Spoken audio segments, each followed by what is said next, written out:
Rick Wilson. Hello, Molly. How are you? I am better than Donald Trump. Well, that doesn't take a lot, actually. You are better than him on so many axes, it would be hard for me to enumerate them all, but yes. Let's talk about what's going on here. There was this amazing reporting from the Wall Street Journal. Again, a team that had been at the Washington Post, which I Yep. think is always an important, and it is the Dossie, Annie Linsky duo, both Washington Post reporters, You cannot go wrong with them. and they have a TikTok of what happened with Mhm. the, Good Friday, Donald Trump hostage crisis, which ended up not being a hostage crisis Right, because the they rescue of the downed rescue. Air Force, a weapons system officer from the F-15E, but it turned out that there are places where even the president doesn't get to go when the military doesn't want him to what's the word I'm looking for? Leak shit from the most classified possible operation they could be conducting, or So have him in the room acting like a crazy motherfucker. Those are why they kept him out of the room. so basically, and this is the thing we keep seeing and why the military is that the military just doesn't trust this administration for any number of reasons, No, right? I mean, I think is no. that what we draw from this? Look, that is a big part of it. Look, there is a I wanna subdivide it into or bifurcate the problem into 2 segments. There is the political DC interface part of the military that's having to deal with Hegseth and all his bullshit and firing people because they promoted a black general and firing people because they're not sufficiently gung ho about the Hegseth Trump, you know, Bible study class and all this other crap, right? Mhm. Then there's the operational guys. And these guys they're not the four-star generals. They're the brigadier generals and the senior colonels out at the in the operational commands, right? Right. These guys don't play around. They are serious people. Right. They've been given a mission, they're gonna execute the mission. They were assigned to rescue this downed weapon system officer, and so they were gonna handle it, and they were not going to let even the president of the United States mess it up. Because Right. there was a real there was a real, belief that he would do something to either order them to do something stupid or leak it, and either one of those scenarios would have resulted in that F-15 backseater either being dead or being an Iranian hostage. And they realized that. It should tell you a lot that the people who actually are on the pointy end of the stick with our military do not trust their commander in chief. And also, thank God, right? I mean, I think that's the reason why we haven't had more 100%. casualties, right? 100%. We I think there is it's not mutiny, it's not defiance of orders. I think there is a careful interpretation of commander's intent in this war. These guys are not Right. gonna put their troops in extraordinary danger just for Trump's ego. I want you to talk to us about this because you have like some insight into the Middle East. I'm sorry to do this to you. You have some Yeah. insight into the Middle East a little bit, and Iran. There's a reason that we as a country have not done this before, and it's because it's so. I feel like this was such a blip, this news cycle where they rescued the downed pilot, but it actually was a huge deal. And Yeah. talk us through that. Trump correctly concluded that if they captured this pilot, he would be a symbol of Trump's overall failure that he could not spin away. So he wanted that guy back desperately, as did the military for a different reason. They Mhm. wanted that guy back because we don't leave people behind anymore. We don't do that shit anymore. Right. Since Vietnam, we will go out and break every door down to get our people back, right? Mhm. But Trump wanted him back because he didn't want a hostage crisis. Now, we've seen that in the coverage as well. Trump is Right. now freaking out about Iran. He feels trapped. He keeps bringing up the Carter hostage situation, which did destroy Jimmy Carter's chances Right. in 1980. Right. So Trump And feels like this is he Trump is worried about the politics implicating and him more than right. the strategic impact of this. I have 2 things to say. EJ Dion had a really Dion, Dion. Dion had a really good column in the Times today Uh-huh. about how Democrats could be the Reagan and Trump could be the Carter of 100%. this. which I think is very interesting and worth Yep. reading. It's just an interesting thought experiment. But Yep. the other thing that I wanted when we talk about Carter, because I have like a soft spot in my heart for Jimmy Carter for obvious reasons. But one of the things that you see when you think about Carter is that there was all this really good like reporting after the fact that maybe Reagan World made a deal so that the hostages I'm So sorry. no, no, no. I'm Well, so hold mean to hold on, hold on, hold you. on. Yeah. There are two tiers to this. One, there was an expectation by the audience that Reagan was loco and Right. would do bad things to them. They did not believe that of Carter because Carter had for 444 days not done bad things to them. That helped drive that. There's this sort of weird cuckoo mythos that George H.W. Bush, my old boss, got in a fighter plane and flew to Iran and cut a deal. It's all horseshit. Okay. But what Trump is looking at right now is that we now live in a world where it's not just a couple of television networks. It's not just Right. Nightline at 11 o'clock or 11:30 at night covering what happened during the hostage crisis. If there was one today, it would be everywhere, everything, all the time. Oh, yeah. Oh, yeah. That's why he's nervous about it. That's why he's freaked out about it. And And and also and look, gas prices. well, there is that. And look, we have seen that this war has been lost. We have not won this war. We are Yeah. not winning this war. There is No. no set of conditions right now where we will extract a victory in this war. Mm-mm. We may negotiate something with Iran. I don't think it's going to end up being anything particularly meaningful. Yeah. We may try to extract some fig leaf from it, but Steve Witkoff and Jared Kushner and JD Vance are not the team to deliver Iran committing permanently to not have nuclear weapons. It's not going to No. happen. No, they are not. They are very much not that. And I was being kind, I Molly. I mean, I was being very kind. I like though that but, the market manipulation will still go, so Donald Trump will still Saw a say $760 million bet right. on Friday just before Trump tweeted out, "The strait is open." Yeah. I mean, Nope. there's clearly a lot of sleazy shit going on. Speaking of sleazy shit going on, I Yes. don't know if you know this, but there is the head of the FBI, Is a besides drunkard? besides spending almost all his time flying around in private jets, these people really hate to fly commercial. He taking page from the Whiskey Pete playbook. Look, terrific reporting out of The Atlantic from Sarah Fitzpatrick, who's just is a great reporter, found over a dozen sources that said, "Hey, Pete Hegseth, That's Whiskey Ca Pete to you. right, Kash Patel, whiskey sec drunk, as I call him. Yeah. Kash Patel is increasingly seen inside the FBI and the administration as somebody with a drinking problem. He is not gonna win this fight because she Yeah. has over a dozen sources It's who said, amazing. "He drinking. Yeah. This isn't good." It's funny because it's like you think about Kash Patel and you think about, his deputy, at least until he went back to his podcast, was Dan Bongino. Like, Right. this has been the most insane but it's also interesting to me, like, this was the worst case in our minds, this was the worst case scenario. Sure, a Put bunch of pod these bros. 2 right, pod bros, give them the biggest job. I mean, the FBI has stuff like, they can do stuff that you and I would make us not be able to sleep at night. 100 Molly, that is 100% correct, and I will say this, the scope of the powers of the FBI, and the scope of their responsibilities. Mhm. If I were somehow made FBI director, I couldn't drink for the entire term. I'd barely sleep.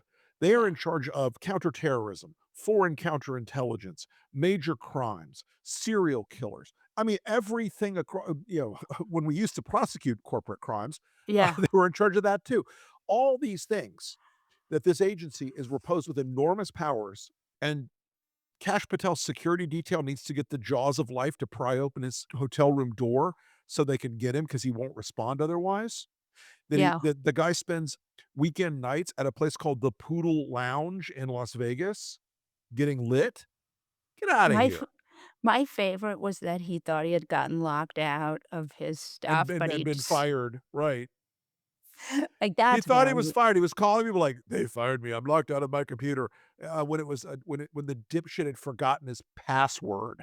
but yeah, it is really the gang that doesn't shoot straight, but I wanna draw a line between that and the first story that we talked about just Right. now, the story about Trump Sure, sure. not being allowed in the Situation Room, because in both cases, we see a lower part of the organization siloing the top of the organization so they don't Mhm. kill the organization.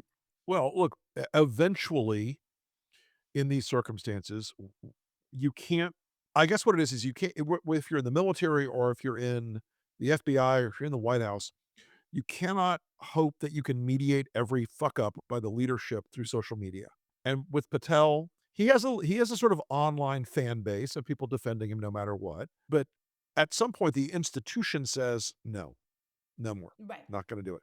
And you immediately had him threatening to sue everybody, Right, I saw that. which, it's Jesse Banal, the guy that runs all these fake BS, unsuccessful defamation suits for the Trump universe. He's the guy that sued me for Mike Flynn. Now he's going to sue the Atlanta. It's never going to happen, folks. They're never going to put Cash Patel in for discovery. Right, It's never going to happen. because we'll see 100 bar tabs and We will 100. see we will see, bar tabs, we will see travel manifests, we will see phone logs, and it will never happen. We'll Never gonna see happen in the history of never. we'll see some of the stuff that we've seen about Eric Swalwell. The number of charges Yeah, to the with Eric Swalwell, yeah, have seen leaked a number of charges to a service that where you can get alcohol, that kind of thing. yeah. And it will just drip and drip and drip and drip and will absolutely destroy him. For Kash Patel in this story, the only easy day was yesterday.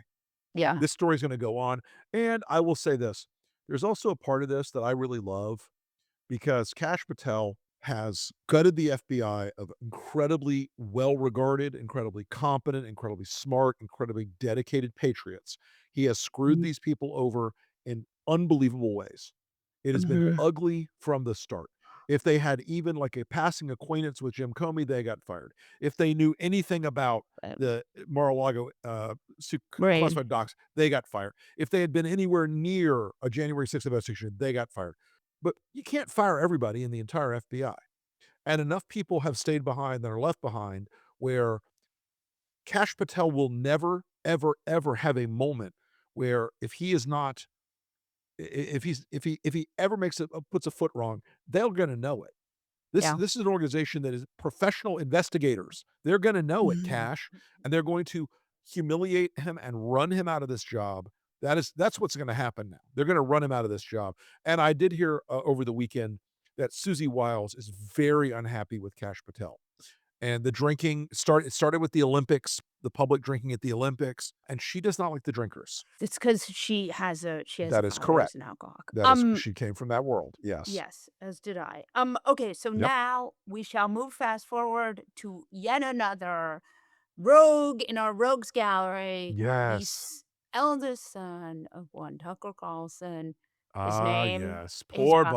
Buckley. He staffed up a GOP congressman. He Mhm. was working at JD Vance's office, and now. And now you're being fired from JD Vance's office. And Molly, as we were talking about just before we came on the air, there is a reason for this, folks. JD Vance is running for president in Mhm, 2028. mhm. And I don't think he fired Buckley just because Tucker's saying shit about Donald Trump. I think he fired Buckley because he recognizes that when he wants to run for president, Tucker is one of those people, as crazy as you think it sounds right now when we're saying it in broad daylight, Tucker is one of those people who could be a potential candidate in a primary against JD Vance. Yeah. And that makes JD Vance extremely no bueno. He ain't happy. And I think it's important what we saw last week is there was a big face-off between Tucker and Tucker said Trump is a maniac, and Trump said Tucker is low IQ. But the point of this is that his polling went way down. Trump won Yeah, that one. And he so did. now right. So but you still have Tucker is a sort of opposition leader I would of not MAGA. yeah, I would not underestimate Tucker's ability to still reach a lot of the MAGA audience and a lot of the MAGA base and a lot of the people that Tucker there are some people right now watching Tucker for hate watching, right? Mhm. Because 'Cause they're mad at him. Okay. But there are some people who still watch Tucker because 'cause they're deeply committed to Tucker Carlson, Mhm. and they really like the guy. Yeah. They really like the guy. And I think also I would add, and again, nobody is complimenting Tucker here because Right. we all know what a dangerous guy is, Yeah. but he's quite smart. Do not underestimate Tucker Carlson's intelligence, people. It is Yeah. not that is a fundamental error to say, "Oh, Tucker's dumb." Yeah. It's not Tucker's not dumb. He's not dumb. He knows exactly what he's doing. Yeah, and he's really got a good handle on how to manipulate people and how to manipulate this electorate, which has been Huge. really manipulated by Trump. So I do think that the Buckley Carlson firing, even though they told TMZ that he had resigned earlier in December, Not buying it. TMZ, major political outlet where we now get. Hey, you know what? TMZ is doing a lot of work. I mean, I saw them, they were in a I mean, it's funny, but I watched them, there was the guy was a with a Republican congressman, a backbencher, Right. and he was asking him, if he was just asking him some question about Trump, and the guy couldn't answer it, Well, no one can. Yeah, right? that's one of the problems here for the Republicans is there is no way in a rational universe to say, you know, I'm a Republican congressman, I represent the 10th district of Indiana, and I think Donald Trump's doing a terrific job. Right. Right. Even Republicans don't buy that. Yeah, Nobody buys that. It's all broken. It's like fundamentally broken yeah. inside their caucus. So I kind of love that TMZ is out there doing this work now. I think it's worth, like, the polling this weekend was just as bad as I've Catastrophic. ever yeah, down Catastrophic. another 2. I mean, basically every week he loses 2 percentage points. Yeah, look, my son is a pollster, and we talk about this every damn Friday when we do our polling wrap up, and this is it has now reached the point where no Republican in the country can feel safe. Right. In safe seats with a +20 now, maybe you feel safe, but, we used to define safe seats as being R+5. That's not even in the ballpark of safe anymore. And that means that a lot of those gerrymandered seats Yep. where they seemed to be easy pickups for Republicans may actually end up really dummymandering them. Well, we're looking at those Texas seats in particular, and that is now going to come down as a definitional dummy-mander. They thought, "Oh, everything will stay just like it was in 2024 for Trump, and that'll transfer to the other Republicans," and that turns out that idea was completely batshit. It's not even close right now in the polling. Yeah. Are they gonna keep, their some of their seats? Of course they are. But are they sleeping well? No. No. Rick Wilson, will you come back? You will know I will.